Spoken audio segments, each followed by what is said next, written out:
Yes. Yeah. All right. So this morning I was getting ready to go to the party, and Dad was asking me all kinds of questions, like, "Oh, where are you going? Let's go." I was like, "Oh, just nothing. I'm just going to see my friends." Like, and he just appeared in the basement for the entire day. And so as I was leaving, I heard like someone coming up the stairs. I looked back and I just see the door open a little bit and a glowing red eye. I'm like, "Dad, he slammed the door on himself." I was like, "Oh, fuck!" So he ran to James's car. So we drove here, and then we just got here. We were hanging out for a little while, and then when I pulled out my BB gun, we started shooting it. Like, Dad heard the noises, so he started making his way over here, right? But then he smelled Haley was near the house, and we were just here. All we hear is this massive, like, not like a cry, like a shriek, and we like run to the front yard. All we see is Haley's corpse, like, all over the driveway, and like her corpse all over the driveway, and then immediately we yell, "Fuck, it's Dad!" So we book it into your forest, and we're like running for our lives at this point, right? And then we're all ahead, and then we just like, "Where's Steph?" And we look back, and all we see is like Steph like standing still, and a red dot is on her chest. And then we're like, "Steph, no!" And then you just explode into like a million pieces.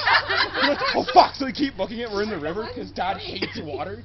He only bathes in vodka, so he can't. If he touches water, he'll just start burning, like he'll set himself on fire.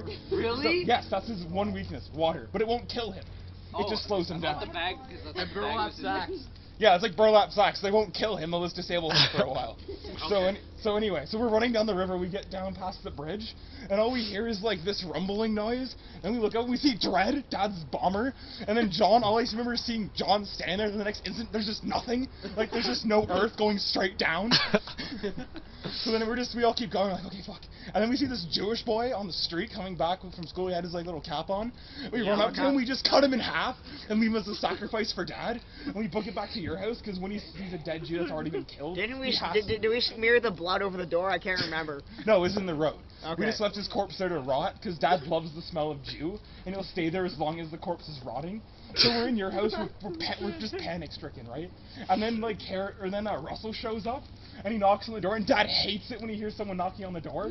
So we hear this shrieking again, and then we all run to the front door, and all we see is Russell, like, on the driveway crawling away with half of his body missing, right? And Dad's just, like, he's not like a human form, but a ghost form over Russell, and he looks up at us and does this shriek, and then, like, all of our heads explode, except for mine, Christian, James, Pat, and Quinn. And so everyone else is just dead everywhere. And we're just fucking panicking, right? Because we don't know what Dad is. He doesn't seem to be human. So we just lock ourselves in your room with the swords and the kukri and stuff. Okay. And we're just praying to God he doesn't come. And then, like, we were like, okay, we pray to God. So we started praying. And then Dad burst through the wall. He's like, "Here's your God!" And he's holding Jesus. And he's ripping his head off. And starts drinking his blood. And then grabs James by the throat. And then starts skull-fucking him. And then he just stops and starts, like, sniffing. He's like, "I smell like Catholic!" And he just grabbed Andrew and shoved you in his pants and then ran away. So after a couple of hours, we were just like, okay, fuck, and he's been gone way too long. So we go back to my house, and as we open the door, we just see like a whole bunch of like blood stains, right? And then we just go down to the basement where the blood trail led us, and we see you standing there with a knife, just covered in blood, saying, "I had to kill him. He's dead." And then we're like, "Oh fuck, did you kill Dad?" He's like, you started changing, you're like, "I am dead!" And he morphed into Dad again. And he just grabbed Quinn. And like, he didn't kill you, he more like disintegrated you. Like, you just disappeared. But ever since that moment, Dad started talking weird. It's almost like he absorbed your power, right? So we were just running away from Dad. And like, since my room is the only safe spot for roughly 3 minutes, because then he can beat through like the 5-meter long reinforced titanium doors, adamantium doors. So we're just hiding in my room. It's just me and Christian at this point. What about Pat? Well, Pat, he's Asian. Oh. He stepped in my house to explode. By default, You rang the doorbell, you just explode.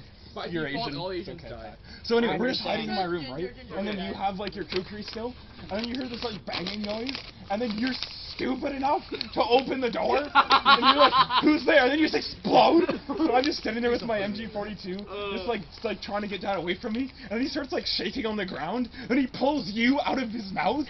He's like, "You sick fuck!" And he rips you apart, and he's like, "Do you want to be like him?" And then I blacked out. And then I blacked out, and I woke up, and we were back here, about to shoot the BB gun, but then I was like, "Oh fuck, it's Dad," and then I heard the shriek, and then like, Dad, instead of this time just like flying and like shrieking, he landed in your backyard and grabbed the pistol out of my hand, but instead of like shooting BBs, it morphed into this like, sun-like gun. Instead of firing bullets, it fired like the souls of dead Jews. So he started firing at us, and one of the, like, because it's so inaccurate, one of the Yes. One of them hit Xavier, and he started like shaking on the ground, and he turned Jewish. No! So you were like speaking Jew and singing like stupid Jewish songs. Even worse than Asian. And you were like dancing around, and we're like, "Not Xavier!" And then we just look over and we see your body's completely covered with a red dot, and you just explode.